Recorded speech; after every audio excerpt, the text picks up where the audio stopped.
Sawadee Cup. I've been told by our friends in Thailand that I need to speak a little bit slower so they can understand me. So I'm going to try and do that now. This is our first update for November, and I thought we'll do a quick walk around and show you what's been going on. A couple of things I want to touch on. So up in the ceiling, the deck head in the cockpit, we're doing these PVC panels which are going to be painted.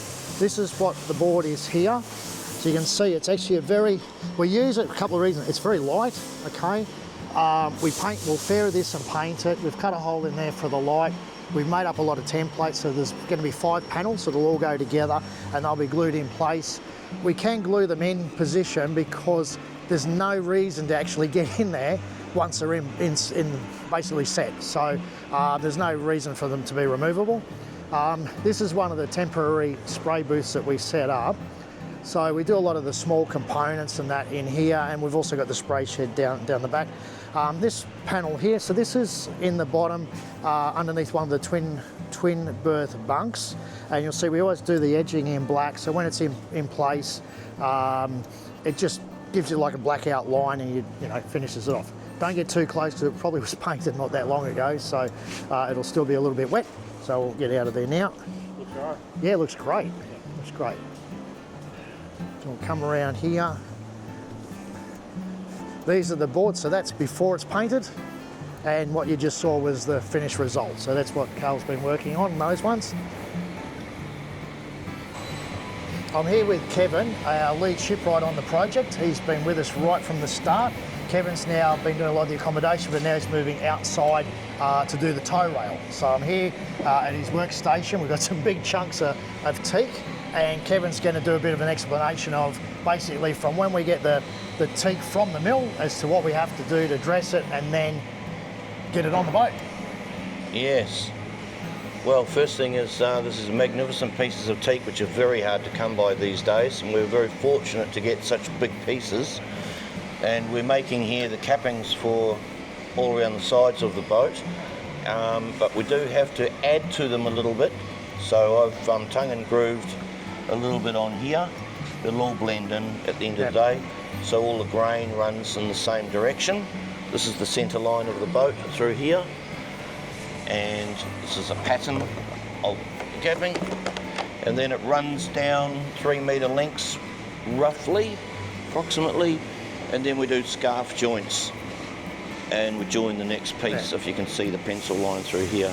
So when you say scarf joint, Kevin, that's what you're talking about here. That's a scarf, and then it's screwed through there, or bolted and screwed through there and plugged, and then the stanchions will fit on top of all. Do we have to put another tongue and groove in the joint here? No, why not? Because the bolts will hold it in. Right, okay. And that joint shouldn't crack. And I notice up here, you pick timber where the grain's very similar, because if you look at the rings and stuff here, and you look at that, you've got the grain always try and match the grain up to try and hide the joins. And at the end of the day, this will all blend in, you won't even see the join. Once this has had 24 coats of clear on it, it'll be so glossy and that you're really not going to notice too much of a difference. It'll sun bleach all the same colour as well. So it'll all be nice. Now with this, so we're going to cut through here, and then what's the finish on the sides? What are we doing here?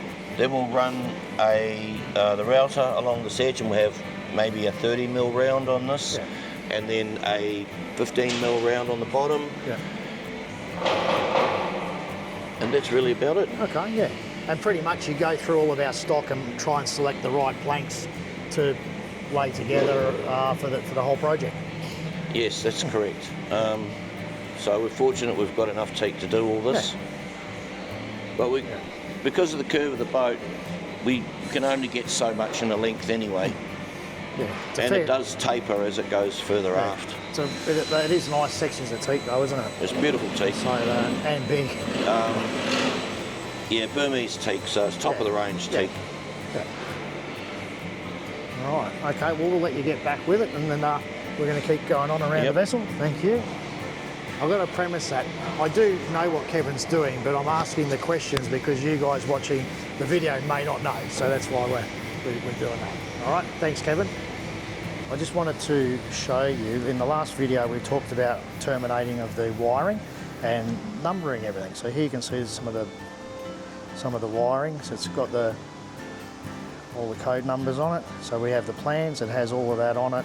So it's all for reference. We know exactly where each end of the cable is on the vessel, and that goes on to a lines drawing and also to a general arrangement, so we know physically where they are. I think we've already done that. We installed that panel there. There's going to be a piece of artwork go there, so we have changed the plan was to have a mirror there, but because we're going to put artwork, we're going to put a timber panel in there. Then we've got something with a nice bit of grain as well. We've done a table mock-up as well, which is here. So just hold fire a second, I'll show you this. So we've been mucking around with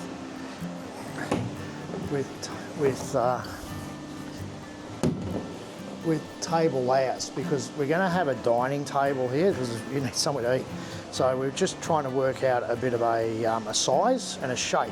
So what we've sort of worked out is we're going to follow the same radius as the curve of the lounge there, and then just have a tighter radiuses on these three edges here. So the table will be sort of about this size.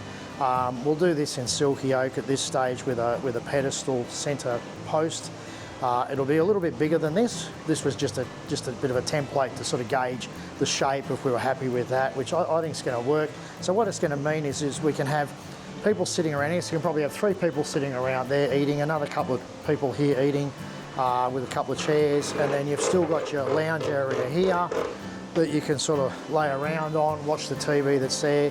We're going to have a couple of scatter chairs as well, so they'll be here or lounge chairs to sit on as well. And that way it's not, when you sort of look at it, you've got still a lot of salon area that you can use, and the table's not too intrusive, but you'll still get 5 or 6 people sit there. So I think it's going to be a good outcome for that. We may do like a mosaic inlay in that too. This is going to be silky oak right across through the back here, and obviously we've got a fabric lounge with bolsters and that going in here. I'm in the captain's cabin now. I just wanted to show you a couple of things. So we're starting to build up the bed base, all our inspection hatches, and the side here. So the theme of the vessel is that obviously we're going to have mattress. We have the section here which would be silky oak. Then there's like a ledge.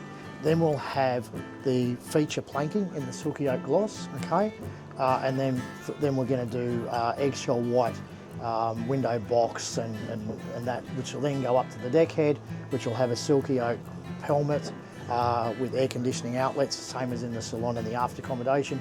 And then we've got our satin planking going across the deck head there. What we're working on as well is, being this captain's cabin, we want to have a multifunction display here. So all the electronics, as you've probably gathered, is going to be Furuno. We've got a TZT13X that's going to go in here, which is the latest model multifunction display. The 13X will be linked with the other navigation equipment around the boat. That noise going on. So the idea is that that'll have the cameras right around the vessel. So if the vessel's at anchor and the captain's turned in, he can still keep an eye on the side decks and the fore deck and the aft deck and that type of thing from the cabin. It'll also be linked obviously to the navigation, the GPS, that sort of thing, so anchor watch alarm and whatever. So basically, or if they're underway and one of the crew is driving the vessel and he's down here, he can still keep an eye on things. So it's prudent, a good idea to have it. We're just working out now basically where to put it, because you want to be able to see it and use it, and you want to be able to see it if you are turned in. So you don't want to put it behind your head because you're not going to see it. So we're looking around this area here that you can see it, you can get to the knobs and buttons and things like that pretty easily. Yeah, so we're just sort of mucking around with some ideas there. We're limited in there because we don't have the space with the cavity. The unit is about 100 millimetres deep. Then you've got to allow about another 110 for cabling and some other bits and pieces. So effectively you're talking about 8 inches in the old scale of space that you need for the unit. So it's even a bit more than that. So that's what we're looking at now. We were thinking of having it, as you can see here, this returns back to here with a shelf, but it doesn't give us the depth here. So we may have to modify the shelf, which will probably happen. We might look at putting the shelf on an angle like that and having the screen so when your head's there on the pillow you can still see it, or we may do it midships here. So anyway, we've got a few ideas and we're going to mock something up and have a look at it and just see whether it's worth pursuing. Well, hello again, and I'm in the toilet. What you're looking at the moment is a mock-up of where some of the structure is going to go. That's the cabinet with the basin, and above that will be some mirrors. We're also going to have a little bit of a cavity behind there for plumbing and cabling. We've also added the bulkhead here, and we've also added a 45 in here, which is going to hide the hoses. Yeah, basically the plumbing for the shower. And I'm sitting on the seat, which will be part of the shower. You can see on the ground there on the deck the marking out for where the shower screen and the side's going to go, and obviously for the toilet. We've been going through too. You'll see some tags here where the toilet brush holder is going to go, and the toilet roll holder and towel rails, that type of thing. And working out what we're going to paint, what's going to be Corian. In this case we had porcelain, but actually going to change that to a 2-pack finish. So again, things change, that's fine. We're also looking at the exhaust fan ducting and that sort of thing in here, what we're going to do in the deck head. But like I said in the last video, we mark it all out in real scale, so you can actually physically get in here. So the shower is actually not a bad size, and that's where the shower is going to come out of. So I think it's in the right spot for having a shower. We're going to have some fancy receptacles for shampoo and soaps and things like that, which will be wall mounted as well, so that's going to take up even less space.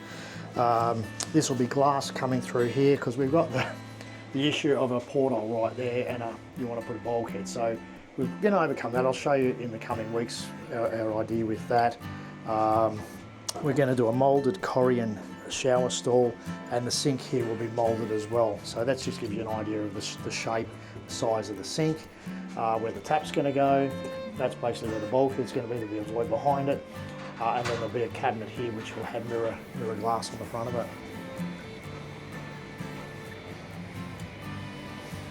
I'm in one of the twin berth cabins in the aft accommodation. So right at the very start of today's video, we went into one of the temporary paint booths, and I showed you one of the lids that we painted. We just finished painting it, and I also then showed you on the workbench one of the ones prior to starting. Well, this is where they go. So you can see that's one that's finished. So then once it's all done, this will be all painted and sealed. We will black out the edge like we've done there, and then the whole top of this will be all painted as well. We're still carrying on. We've got cabinetry going here. If you want to do a 180, you'll see into the ensuite for this cabin. So we've done same as what we showed you in the owner's cabin. We've marked out in real scale where everything's going to go, and I think I mentioned in the last video we had to rearrange it all because it just wouldn't fit. So the sink in this case will actually come out past the cabinet. That's acceptable, and it basically still gives us enough room on the deck here to be able to stand here and use the sink and be able to use the toilet and have the shower. So it's all going to work. In these bathrooms we're not going to have a shower door as such because we just don't have the room for it, but we will have a shower stall with 100mm raised base in it, so the water's not going to flood out, and we'll do a slight bit of glass here just to keep it away from here. But and again, you see that in a lot of modern bathrooms and things these days. It's no big deal. So we'll have a shower stall. The water's not going to run out onto the carpet or anything like that. A little bit of glass you can get in and out, and obviously the door going into the cabin. And again, this will be a combination of Corian, 2-pack paint, and silky oak. I'm up on the flybridge, and I just wanted to show you from last week. So over the last 7 days, including the weekend just gone, what we did, we pulled out all of the cable tray that we'd installed. We repainted, sanded and re-glossed all of the inside of here, and then we put protection on, which you can see the core flute and the green tape. We've reinstalled all the cable trays. We've installed the fan unit for the air conditioner, so that's the air handling unit. Just here is the outlet for the air conditioner going into the galley, so that's all screwed and glued in place now. Same thing on the other side has been done, and as you can see with all the bits and pieces lying around, we're now starting to run all the cooling hoses for the chilled water air conditioning. Here's some more of the bits here. These were all cut and fitted, and then we removed it all to paint it, and they're all going back in again. As I said, with the build, there's a lot of probably similar to when you're restoring a car. You assemble everything, make sure it all fits, do the modifications, then you pull it all apart, paint it, make it look pretty, then you put everything back together again. So you're pulling things apart and putting them back together quite a bit. We've got pretty much the same on this side. So you've got your outlet for your air conditioning there, cable trays. There'll be some more landers for the air conditioning cooling hoses coming through. So what happens is the air conditioning cooling water, if you just want to turn around this way, it comes up here. So if you want to look down in the hole here, so that's where the chilled water comes up through here. So you got a supply and a return, comes around through there, comes through that hole there, then it goes from here around to the air conditioning fan unit, which we just showed you right at the start, and that's where it connects up. The air out is those two boxes either side, and your return air, if you want to jump in under the helm there, you'll see that that's the return air box there. So that's pretty much what's been going on here. We're still carrying on obviously with the cabinets and the lounges. That's still a work in progress. But anyway, look, I want to wrap it up there. I think that's probably enough for today. And I'm sort of thinking that'll be it. So yeah, look, what we'll do is we'll be back again next week. And we're probably about, hopefully a week, maybe 2 away from having all the galley silky oak gloss finished. So we're pretty excited to get that back in the boat, and then we can start working on the Corian countertop and splashbacks and all the other fancy stuff, and we can start putting PowerPoints in and things like that. So there's a lot down the paint shop. We're not going to go down there today. We'll go down in a couple of days' time and give you an update on there. We'll give you an update in the next video. But anyway, look, I just want to wrap it up there. Hope you enjoyed it. As I said, like and subscribe. I'm new to all this stuff. And one of the other things, these are all done in one take too. So we don't sort of sit there and redo the same thing. There's no script. This is me just talking about stuff I know. So, you know, it is what you get, all right? Any questions, let me know. I'm still learning how to reply to comments and that on YouTube as well. So it is very, very new to me. But anyway, look, I hope you're enjoying it. So we'll see you next week. And just so you know where we're located, where we're rebuilding this Halvorsen 70-foot timber beauty, we are located at the Port of Fremantle with the city of Perth up the river. If you watch this Google Earth animation, it gives you an idea where we are. For those enthusiasts that follow the America's Cup, Fremantle was the first location for the defence of the America's Cup in 1987 that was held outside of New York. It's also the birthplace of the replica of Captain Cook's Endeavour and the Age of Discovery Dutch vessel, the Doifken. Both these seafaring replicas now reside at the Australian National Maritime Museum in Sydney. And if you're ever in Sydney, have a sail on one.